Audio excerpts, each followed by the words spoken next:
Hey everyone, Combo here, back with another Empires and Puzzles video, and today we have Untold Tales 2 in the game for the first time. We have a brand new season, and we have 6 new heroes that are going to be introduced today. We have 4 new legendary heroes, 1 epic, 1 rare hero, and in today's video, we're going to take a quick look at the new season that is available, and I'm going to do a hero review on all of the new heroes in the game. Real quick though, if you do enjoy this video or find it helpful, hit that like button and make sure you're subscribed to my channel so you can see my future videos. And I do apologize about my voice today. I'm feeling a little under the weather. I hope that it does not come out too raspy or too off, but we are going to power through this video. First, let's take a look at the new season that is available. When you click on your map and then go to Untold Tales, you can see we now have the Treasures of Flame and Frost available. Unfortunately, you will not be able to access the entire season. You can only access Chapter 1.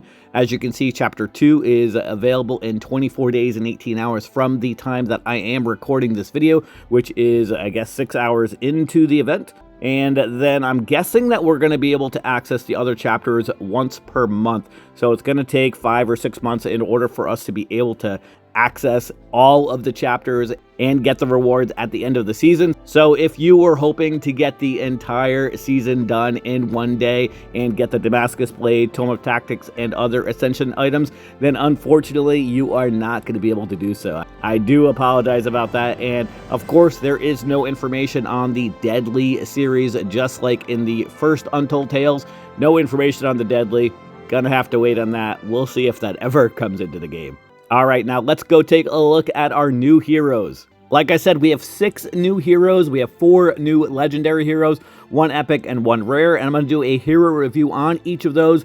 First, let's take a look at Regin.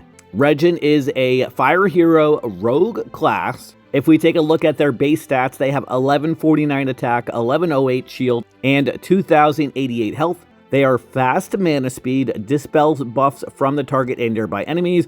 The special skill never misses its targets. Attacks the target and nearby enemies with Firestorm Strike, dealing up to 1900 damage, deals 40% more damage if the target is of the nature element. The target and nearby enemies are immune to new status effect buffs for 3 turns. So these heroes seem like they're going to be similar to the Owls, where the Owls dealt extra damage to holy heroes. It appears that these new Untold Tales 2 heroes are going to deal extra damage to nature elements, so that's interesting.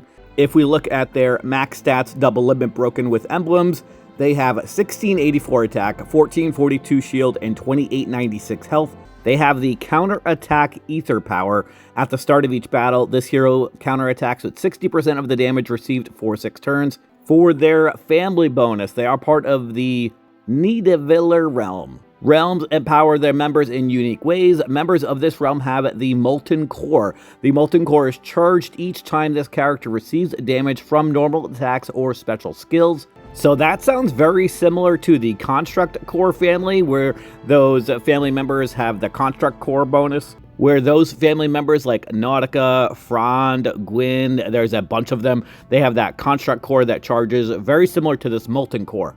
And of course, these Untold Tales 2 heroes will have additional perks in the Treasures and Flame and Frost stages. Taking a look at their passives, their first passive is Empowered Resist Burn. This character has innate resistance against burn and gains 450 boosted health and 5% mana each time they resist. So that is definitely interesting if you are able to pull this hero and any of the other heroes that have this passive. If you can attack a defense that has a hero that gives burn damage, then that could definitely make these heroes more useful, and it may also entice people who have burn heroes to not put them on your defense. So that's definitely interesting also. And their other passive is the Molten Core.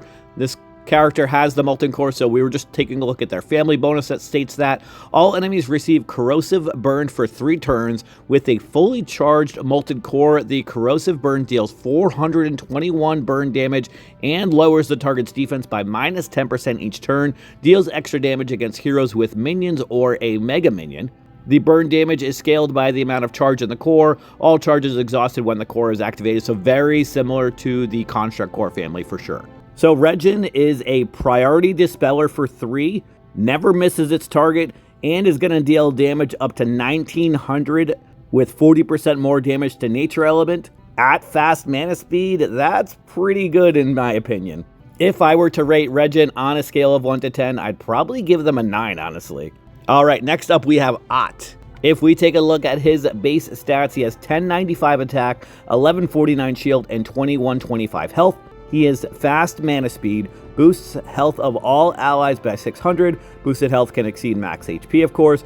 All allies get a Firestorm ward for 3 turns that reduces incoming special skill damage up to 1000, reduces damage by additional 30% when the attacker is of the nature element. All allies are immune to buff dispels and reallocations for 3 turns. So this special skill is very similar to Mariel, the blue owl. Mariel boosts health by 700 and reduces special skill damage by up to 700. So the heal for Ott is a little bit less, but the potential to resist incoming special skill damage is definitely higher. So that's pretty cool. He is monk class, again part of the Nidavellir realm, so has the same molten core as the hero that we just looked at. His passive is going to be the same with the empowered resist burn and then the molten core. So his molten core is going to be very similar. So his molten core is slightly different from the hero we just looked at. So all enemies receive corrosive burn for 3 turns with a fully charged molten core. The corrosive burn deals 273 burn damage and lowers the target's defense by minus 10% each turn. Deals extra damage against heroes with minions or a mega minion. And that corrosive burn damage does change when you double limit break them. If I click on this real quick and go back to their passive, they can deal up to 382 burn damage each turn. So that's cool. And taking a look at their double limit broken stats, they have 1531 attack, 1531 shield, and 2901 health. They've also got the regen ether power. At the start of each battle, this hero regenerates 420 health over 6 turns. So Ott looks really good in my opinion. Mariel was always very annoying to go up against when she first came out. And obviously Ott has much better stats because he's a brand new hero in the game. He's a fast healer that's going to boost health by 600. He is going to have that Firestorm ward that is going to reduce special skill damage up to 1000. And all allies are going to be immune to buff dispels and reallocations for 3 turns. So that Firestorm ward is not even going to be able to be dispelled. If I were to rate Ott on a scale of 1 to 10, I would also give him a 9. He looks like a very good healer. Moving on to our next hero, we have Gander. Gander is a holy hero ranger class, has 1133 attack, 1126 shield, and 2078 health. They are slow mana speed. This special skill never misses its target, attacks all enemies with Firestorm Strike, dealing up to 2000 damage, deals 40% more damage if the target is of the nature element, heals all allies for 25% of the damage dealt. All allies counterattack with 60% of the damage received for 5 turns. She has the same passive with the empowered resist burn, where she will get 450 boosted health and 5% mana each time they resist burn damage. And they've got the same molten core, except their corrosive burn is going to deal 283 burn damage each turn. And of course, that is with their base stats. Taking a look at their max stats, double limit broken, they have 1663 attack, 1502 shield, and 2810 health. Their ether power is ailment immunity at the start of each battle. This hero is immune to new status ailments for 6 turns. So definitely a very useful ether power, especially if you were to put her on defense. Although being slow mana speed, you're probably only going to have her on defense during rush tournaments or rush war. Has very similar characteristics to the Amadeus Owl with the Firestorm Strike, and I think they had that Moon Strike or whatever they called it with the owls, but it being slow speed and damaging all. Although I would consider her better than Amadeus because she's going to give some additional perks here. Heals all allies for 25% of the damage dealt, and all allies are going to counterattack with 60% of the damage for 5 turns. I think Amadeus only deals damage and removes fiends, which is a little too specific. So I would consider Gander to be a little bit better than Amadeus. If I were to rate Gander on a scale of 1 to 10, I would give her an 8. primarily because of the slow speed. All of the new war types that have recently come into the game, I feel like benefit fast and very fast mana speeds the most when you're talking about the Lucky Strike. Obviously, you're going to have a better chance to get more specials if they are going off more frequently. And if we take a look at the Insanity Wars that we're going to be coming up against soon, you need to get those specials off before you get that insanity that stacks up. So again, fast and very fast mana speeds are going to be very beneficial when we get to those wars. All right, let's take a look at our next hero. So the next legendary hero that we're going to take a look at is not featured in this specific event. So they're not considered one of the featured heroes, but of course, obviously they are a new legendary hero. Dularfulr. Definitely pronounced that wrong, but taking a look at their base stats, she has 1118 attack, 1155 shield, and 2134 health. She is fast mana speed. All allies get a Firestorm ward for 4 turns that reduce incoming special skill damage up to 820, reduces damage by additional 30% when the attacker is of the nature element. All allies are immune to new status ailments for 4 turns. And that is it. Nothing else in their special. I feel like it's missing at least 2 more bullet points. I hope that is a mistake, but they are cleric class in the same family and has the same passives with the empowered resist burn, and their corrosive burn is going to deal 279 burn damage per turn, or up to 279 burn damage if their core is fully charged. Taking a look at their stats, they have 1600 attack, 1496 shield, and 2989 health. Their Ether Power is special armor. At the start of each battle, this hero gets plus 40% defense against special skills for 6 turns. I honestly really cannot believe that this is all their special has. That's pretty crazy. I would definitely expect this hero to get a buff with at least 1, maybe 2 more bullet points added to their special, because the community is going to go wild if they pull her, and she is definitely not worth leveling up, in my opinion. If I were to rate her on a scale of 1 to 10, I mean, she's got really good stats. I don't think I can rate her higher than like a 4, honestly. I mean, she's pretty bad at the moment. If I am missing something and this hero is really good, please let me know in the comments, but I don't even know what I would do with her. All right, let's go take a look at our new epic and rare heroes. So the epic hero is Fiolar. Definitely also pronounced that wrong. Again, remember, we're looking at epic heroes, so their stats are going to be very different than other heroes that we've been looking at. He has 718 attack, 694 shield, and 1260 health. He is average mana speed. This special skill never misses its target. Damage bypasses target's minions. Attacks the target with Firestorm Strike, dealing up to 1080 damage. Deals 30% more damage if the target is of the nature element, and the target resists new minions for 4 turns. They have the same passive with the empowered resist burn and the molten core, where they will deal up to 179 damage and lowers the target's defense by minus 10%. Taking a look at their max stats, double limit broken, they have 1150 attack, 991 shield, and 1806 health. They have the defense up ether power. At the start of each battle, this hero gets plus 20% defense for 6 turns. So looking at his special and the fact that he's average speed, I feel like this special should be hitting at least 3 targets. I know he's only an epic hero, but dealing up to 1080 damage to only 1 target at average speed is really not that great, in my opinion.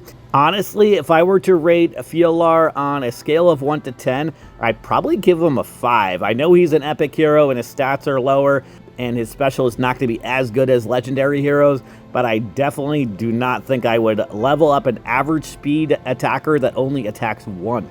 All right, and looking at our last hero, we've got Heli. Heli is a rare hero. If we look at his base stats, he's got 545 attack, 535 shield, and 670 health. He has slow mana speed, deals 130% damage to 8 random enemies. The duration of the buffs is reset for all allies. They've got the same family bonus and save passives with the empowered resist burn and the molten core, which is going to deal up to 136 burn damage and lowers the target's defense by minus 10% each turn. Their max stats, double limit broken. They've got 996 attack, 868 shield, and 1139 health.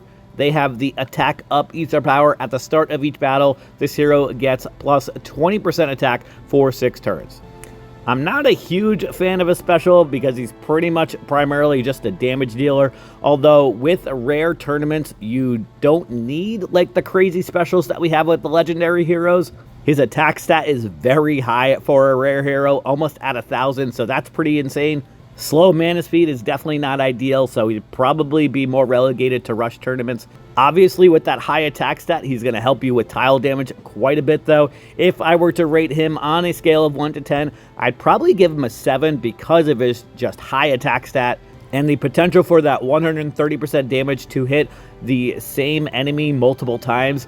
He may actually kill an enemy even if they're at almost full health. So those are the 6 new heroes. Also definitely interesting with the other heroes that are in this event. We've got some of the Season 3 heroes with their costumes. So we've got Gefjon, we've got Alfrike, Balder, Skady, Lord Loki, and then some of the 4 stars and 3 stars from the Season 3. Not all of them, which is interesting. I'll be curious to see what this looks like each of the next events that come out, and then obviously the Season 1 heroes, but there's no other heroes besides Season 1, some of the Season 3 heroes, and then these new Untold Tales 2 heroes that just came into the game. Let me know if you guys are going to be doing polls. I am not going to be doing polls in this event. I am saving my gems for when the Moth heroes come into the game. Those look super overpowered. We're going to have Mega Fiends introduced into the game, so I'm definitely hoping to pull one of those. But that is it for today's video. I hope you did enjoy it or found it helpful. And if you did, hit that like button. Make sure you're subbed to my channel, and I'll catch you guys next time.